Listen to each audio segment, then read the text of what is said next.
সাংবাদিকতায় বিশেষ কৃতিত্ব ও বস্তুনিষ্ঠ সংবাদ পরিবেশনের অবদানের জন্য সম্মাননা পুরস্কারে ভূষিত হয়েছেন সাংবাদিক আহমেদ জুনেদ ফারহান। তিনি মৌলভীবাজার জেলার কুলাউড়া উপজেলার বাসিন্দা এবং 2010 ইংরেজি থেকে ফ্রান্সে স্থানীয়ভাবে বসবাস করছেন।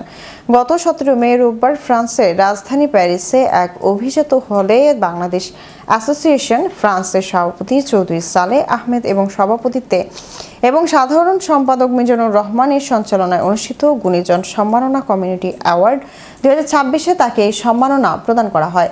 এতে প্রধান অতিথি হিসেবে উপস্থিত ছিলেন মেরি দ্য ওভারভিলিয়ের পৌরসভার মেয়র সুফিয়ান কারমি। উল্লেখ্য, তিনি ইউরোপের জনপ্রিয় Bangla English IPTV channel Europe television এবং ঠিকানা পত্রিকার ফ্রান্স প্রতিনিধি হিসেবে দায়িত্ব পালন করছেন। আমেরিকার নিউ ইয়র্ক থেকে প্রকাশিত প্রাচীন ও জনপ্রিয় সাপ্তাহিক ঠিকানা গ্রুপ অব মিডিয়া পাবলিকেশনের মানব ঠিকানা পত্রিকায় 1997 ইংরেজি থেকে জুনেদ ফারহানের সাংবাদিকতার যাত্রা শুরু হয়। বাংলাদেশে বহুল প্রচারিত এই পত্রিকায় কর্মরত থাকাকালীন তার অনুসন্ধানী ও তথ্যবহুল অসংখ্য প্রতিবেদন ব্যাপক আলোড়ন সৃষ্টি করে। পরবর্তীতে তিনি প্রবাসে পাড়ি জমালেও লেখনী থেকে নিজেকে দূরে রাখেননি।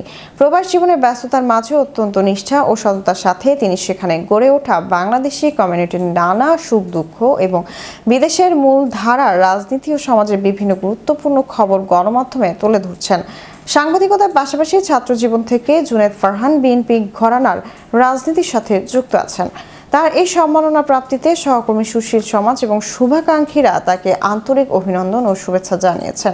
এক প্রতিক্রিয়ায় জুনেদ ফারহান বলেন, এই সম্মাননা আমাকে ভবিষ্যতে দেশ ও প্রবাসের জনকল্যাণমূলক কাজে সম্পৃক্ততা, আরও সততা, নিষ্ঠা ও দায়বদ্ধতার সঙ্গে কাজ করার অনুপ্রেরণা যোগাবে ইনশাআল্লাহ, এবং আগামীতেও বস্তুনিষ্ঠ সাংবাদিকতার মাধ্যমে সমাজ ও দেশের কল্যাণে বৃহত্তর পরিসরে কাজ করার প্রত্যাশা ব্যক্ত করেন।